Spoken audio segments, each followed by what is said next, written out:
Hello everyone, আমি চন্দনা। আশা করছি আপনারা সকলে ভালো আছেন আর আমরাও খুব ভালো আছি।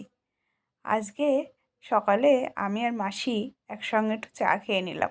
হাজবেন্ড তো হাসিল ক্যাবে চলে গেছে, তা মেয়েও কলেজে বেরোবে, তো দুজনে মিলে বসে একটু চা খাচ্ছি। তা চলুন, এখন বাজে 7:25, ভাতটাও বসিয়ে দিয়েছি আর মুসুর ডাল করব।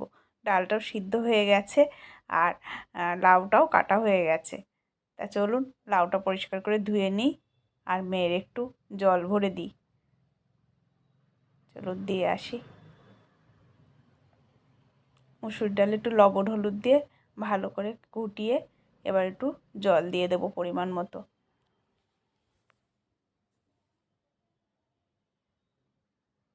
ভাতটা আমার হয়ে গেছে, নামিয়ে নেব। এবার তেলে কালো জিরে, পেঁয়াজ আর লঙ্কা ফোড়ন দিয়ে আমি মুসুর ডালটা সাঁতলিয়ে দিলাম। দুটো ডিম ভেঙে নিই, একটু পেঁয়াজ দিয়ে লবণ আর একটু লঙ্কা দিয়ে আমি একটু ডিমের অমলেট করে দেবো। এদিকে একটু আলু চোখা মাখবো, শুকনো লঙ্কা ভেজে নিয়েছি, পেঁয়াজ আর লবণ দিয়ে একটু মেখে নিলাম। এবার এদিকে ডিমের অমলেটটা করে নিই। মেয়ে বলেছে আজকে একটু মুসুর ডাল, একটু আলু চোখা আর ডিমের অমলেট দিয়ে ভাত আর লেবু দিয়ে একটু ভাত খেয়ে যাবো মা। তা মেয়েকে ভাত দিয়ে দিই। চলুন আমি লাউটা রান্না করে নিই। তেলের ওপর শুকনো লঙ্কা, তেজপাতা, গোটা জিরে ফোড়ন দিয়ে একটু আদা ঘষনিতে ঘষে দিয়ে লাউগুলো দিয়ে কষিয়ে লবণ হলুদ দিয়ে এবার বড়িগুলো দিয়ে দিলাম। এবার একটু চালের গুঁড়ো দিয়ে দেবো, দিয়ে শুকনো শুকনো করে নামিয়ে নেব। তো আমার হয়ে গেছে, চলুন হাজব্যান্ডের খেতে দিয়ে দিই। হাজব্যান্ডের খেতে দিলাম একটু উচ্ছে ভাজা, আলু চোখা, ডিমের অমলেট, লাউ আর একটু মুসুর ডাল।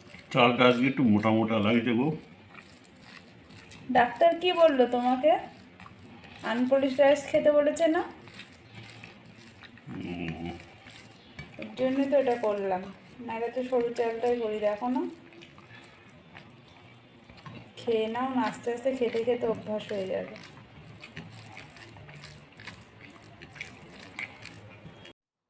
তো চলুন আমি এবার স্নান সেরে পুজো দিয়ে তারপরে খেয়ে একটু রেস্ট নেব। হাজব্যান্ডও অফিসে বেরিয়ে যাবে। তা ব্লগটা এখানেই শেষ করছি।